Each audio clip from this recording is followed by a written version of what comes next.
So I'm going to tell the story about Christmas 2018. This is a really bizarre story. I'm going to keep it to the high points, so if anybody has questions, feel free to ask me and I will try to do my best to elaborate. With that being said, 2018 for Alyssa and I was probably the worst year that we have ever had. Alyssa's grandmother passed away. We had the miscarriage. Alyssa's cousin, who was 40 years old and like a brother to her, passed away of cancer. And then our beloved dog, who was like a firstborn child to us, passed away completely unexpected. And to add insult to injury, she passed away on the due date of the baby that we lost. So it was just a horrible year. And that was like a couple weeks before Christmas.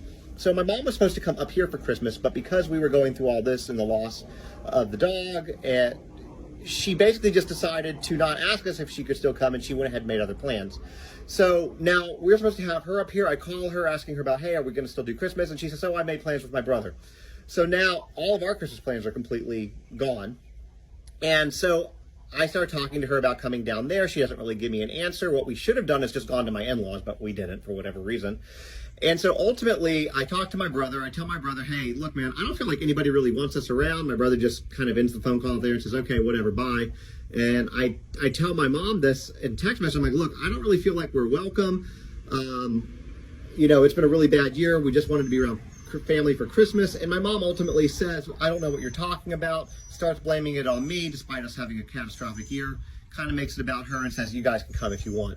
So fast forward to the fact that we're on our way down there. We're trying to get a hold of her. She won't give us the address. We know we're going to the Atlanta area. We know what city, but we don't know where. She doesn't give us the address until we're about 30 minutes out, so we almost think that we're not going to be able to go there at all.